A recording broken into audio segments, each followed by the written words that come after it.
Cheers guys, Epix911, welcome to the Elitist Geek and another in the Quick Look series, this time Google Earth VR, finally. This is an amazing application, HTC Vive right now. You can also play it on the Oculus Rift if you have the Oculus Touch controllers. It's just a matter of downloading a DLL, dropping it in the right directory, and away you go. If you don't, as soon as you do get your controllers, you'll be able to play this. And I also suspect there's going to be an official version at some point in the future forthcoming for the Oculus Rift. So right now, guys, we are about 30,000 kilometers above this beautiful pale blue dot of ours, planet Earth, third rock from the sun.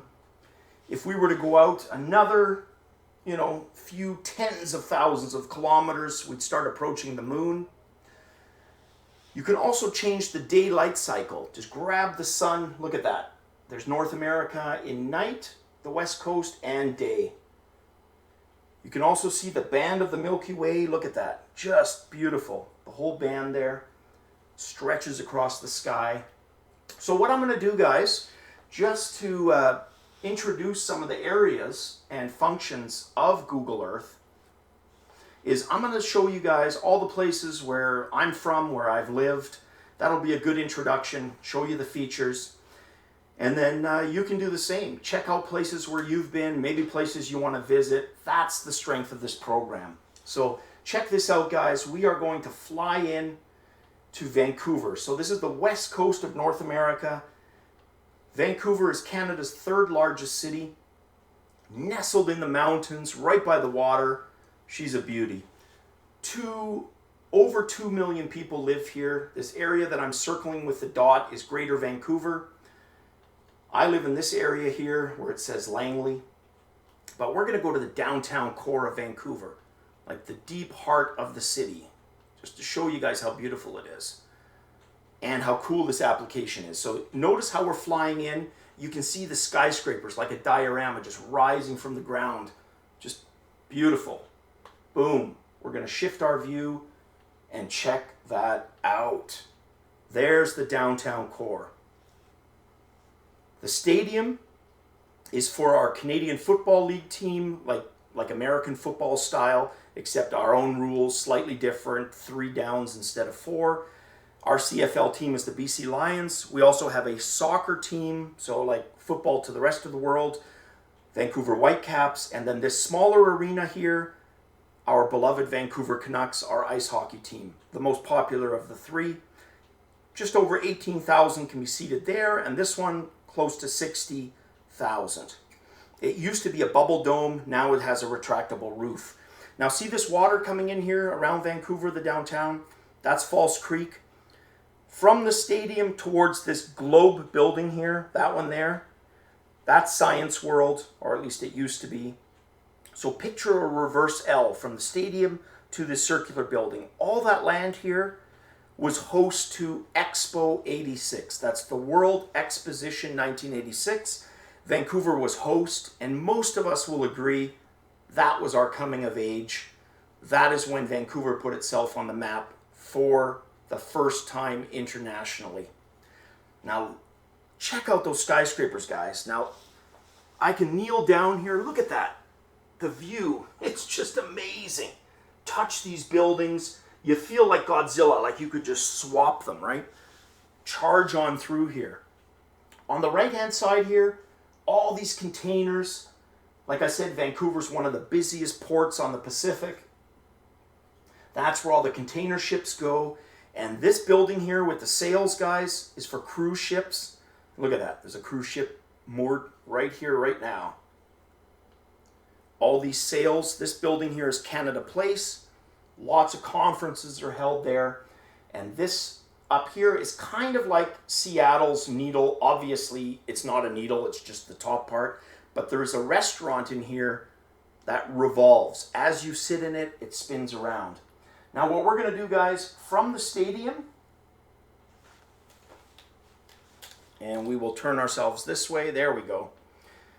We are going to fly through downtown Vancouver to the real gem in the city, guys, which is Stanley Park. It's kind of like our Central Park. And I've got the IPD prompt. Why the hell don't you go away? There we go. So there's Stanley Park, guys. We're going to go right down to the boardwalk. Now, unfortunately, this doesn't look that great right now. It looks like the pea soup and the melted wax. This is all water. This is a marina, but the skyline is accurate. All those skyscrapers. You go up around this corner here of the city, you've got the West End. So let's fly up. Now, Stanley Park, for over 100 years now, has been a park. There used to be a zoo in here. And I'm not a huge proponent for keeping animals in captivity, so I'm personally kind of glad it's gone. There's still an aquarium that remains, but yeah, there used to be a fairly large zoo here. So you can see, though, all those trees, and they're green coniferous trees, so that stays green all year around. And the west coast of Canada is actually rainforest climate, at least the southern part. It's part of a temperate rainforest. Now, most people know Vancouver for Whistler and the 2010 Winter Olympics, which, if we go out of the downtown core, so right here where we were, and go north, travel around all these mountains on what's called the Sea to Sky highway here, used to be called the upper levels. It goes all the way around these mountains to Whistler, which is way over here. You can see all these snow-capped mountains as far as the eye can see. These are the North Shore Mountains, we call them. All right. Now, I've mentioned before when I went traveling that Vancouver has one desert area. I'm going to show you guys that. It's called Osoyoos. And you can see the terrain when we go down here. It looks very much like Badlands, like cowboy Badlands, you can see here. Let's go to an area where we can get a little closer. So instead of the tight forest that you saw close to the coast, trees are few and far in between here. You can see it all looks much, much drier. Just like the Loch Ness Monster, we have our own here in Okanagan Lake, which is north there. All right, so let's do some traveling. Let's go to Europe, guys. So we're going to zoom back out, up over Hudson's Bay, Greenland. We got to stop at Reykjavik. Real quick stop at Reykjavik.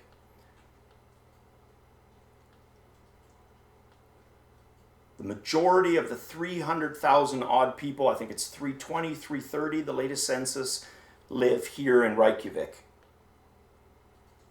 Look at that.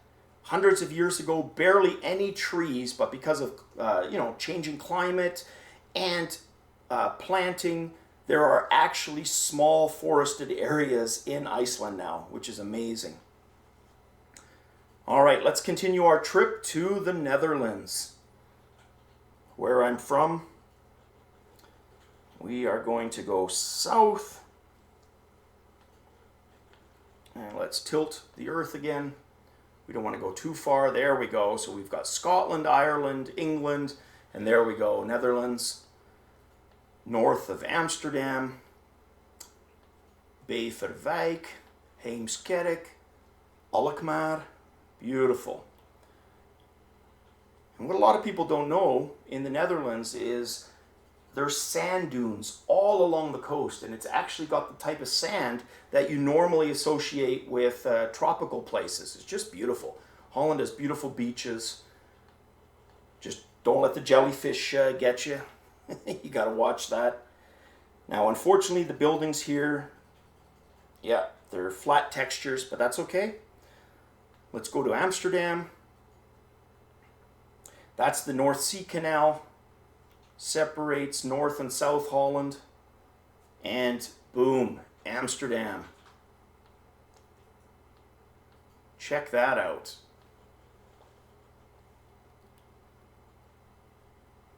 What a beautiful, beautiful city. Now, well, let's start at the Grand Central Station, which is kind of famous. Most people know that in Amsterdam. We're going to zoom right in. Most people arrive to Amsterdam by train from that building there. I remember coming here almost every second day, guys, when I was 16, 17, and I would go visit the arcades. This was 1987, 1988, and there were 3, 4 big, large arcades just on this strip here, just before you get to the Royal Palace, one of them, and this beautiful Dutch Reformed church from the 1600s. Now, of course, most people know Holland for one thing, and that's the area that is, if we fly over here, the red light district. But there's a lot more to Holland than or to Amsterdam than the red light district, of course, including museums, beautiful museums. There's actually a museum district. And funny little side story. So when I was 16, 17 and lived with my dad, we had a little bit of an argument, and I was determined to go back to Canada on my own as a 16-year-old, which I know sounds kind of silly. So what I did is I got my bicycle, and because Holland is so flat, it's easy to cycle everywhere, and I went from this place here, where I lived, all the way south to Rotterdam. And my brilliant plan, guys, what was my brilliant plan? To find a cargo ship, offer to work to go back to Canada. Yeah, I got into Amsterdam or Rotterdam all right, but I changed my mind. Took a train and went back to where I lived. Now, what's unique about Rotterdam is it was completely leveled in World War II. So when you check out the skyscraper or the city here, you'll actually see skyscrapers. It's a very modern city. All the old part of the city was just bombed completely out of existence. But look at this, just amazing, this diorama view. We're just going to go up, we're going to quickly go south to Paris, but before we do, we're going to visit an area that Holland is famous for, and it's this area here. There was a major devastating flood in the early 1950s, killed over 1,000 people, and the result of that was the Netherlands strengthening their dike system along the coast. And what I'm going to say right now is going to sound very egotistical, but it's not meant that way. It's meant to highlight the ingenuity of the Dutch people. And there's an expression in Holland that says, God made the earth, but the Dutch built Holland. And what that means is so much land in Holland has been reclaimed from the sea. They were areas that were pumped with windmills and pumps and, of course, more modern equipment now. But this whole area here, this was all connected to the North Sea. There's a special dike system. It's called the close-off dike, and it runs across, turned this into sweet water, non-salt water. And this whole island here and this big chunk all reclaimed from the sea. So these cities here, they're only about 40, 50 years old. This was all underwater, and huge tracts of land elsewhere in Holland also underwater. So we're going to go south, check out Italy. Let's go to Rome, to the Colosseum. Another place I've been. Just amazing. Now, did I hone in pretty good? Almost. Just missed it. There's the Colosseum. Look at that. Just amazing. Now, one of the things you notice when you actually go to see the Colosseum is you're going to see a lot of holes in it. Lots of holes. It looks kind of like Swiss cheese. And the reason for all those holes is over the millennia, there were times where metal was in short supply, and the metal inside the Colosseum was removed. Huge swaths, chunks of metal. And the end result of that is kind of that Swiss cheese look. Here you can see part of the interior is covered. The rest is exposed. That was once all covered and watertight. They could actually put water in there and do fake naval battles for the spectators. They actually had ships floating around in there like a oversized artificial pond. One of the many triumphant arches. Beautiful. Old Rome here. Awesome. Now let's quickly go over to Turkey. What used to be Constantinople is now Istanbul, which is probably one of my absolute favorite cities on the planet. There we go. This is such a gorgeous city. And the Bosphorus. Now, unfortunately, I believe it's all flattened here, the textures. So we're not going to be able to get a nice view of the Blue Mosque and everything else, but that's okay. Yeah, they're all compressed here, but still you get the gist of it. Let's go to a tropical place. Hawaii, Oahu. We're going to fly back out. Greece, Italy, Spain, North Africa, Cape Town.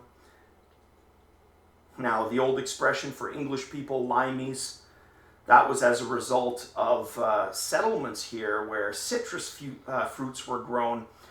So British ships, or English ships, I guess at the time, or both throughout the centuries, would stockpile fruits on board to prevent scurvy, so vitamin C deficiency, and that's where that name comes from. And really quick, let's check out London. London was a city that is just near and dear to me. I just love it, the history here. Let's go right in. We can check out the Eye. There's a set of diaries from the 1660s from Samuel Pepys, and it's just amazing because you can picture London, what it was like in 1665 during the Great, or the Plague, 1666, the fire, where so much of the old town was lost because it was primarily wood built.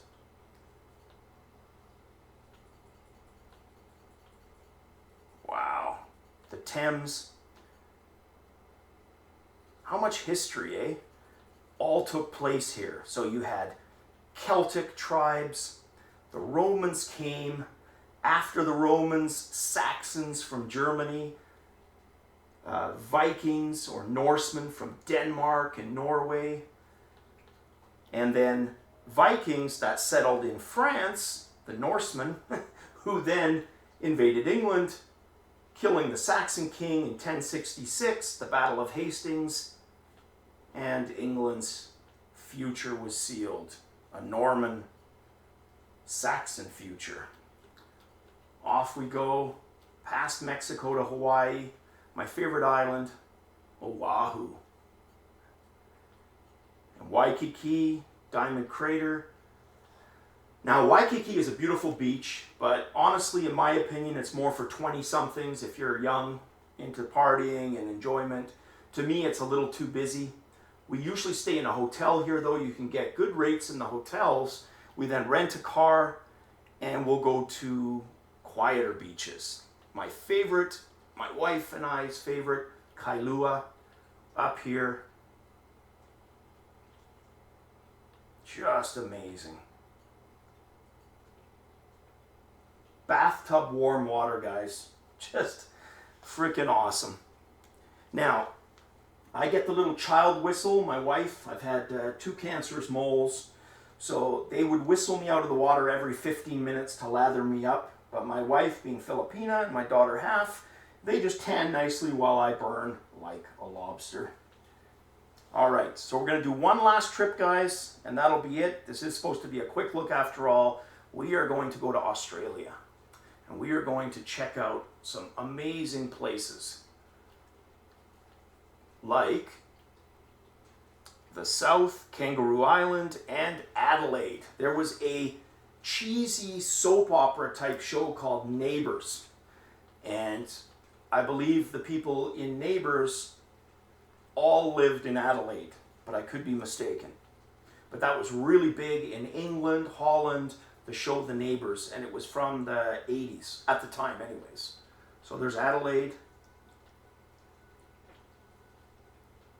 Look at that. That's awesome.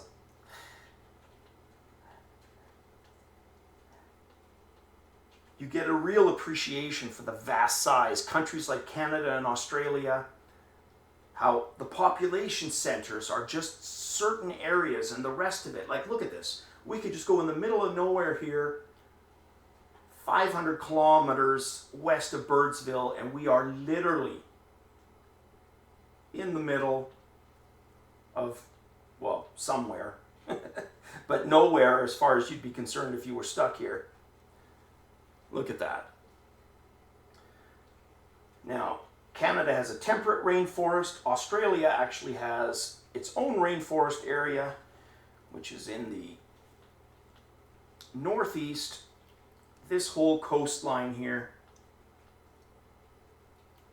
Beautiful.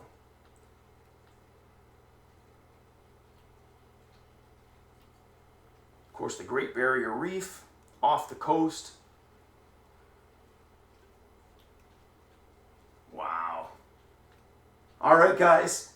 Hopefully you get an idea. You can do this with every place on the planet. Zoom in. While I'm talking here, just doing the outro. Look at that, Tokyo. Boom. Suddenly we are Godzilla, right? Look at this. You can literally explore just above the rooftops. Check out everything. Concrete jungle that is Tokyo. Cheers as always, guys, and definitely catch you guys on the VR flip side.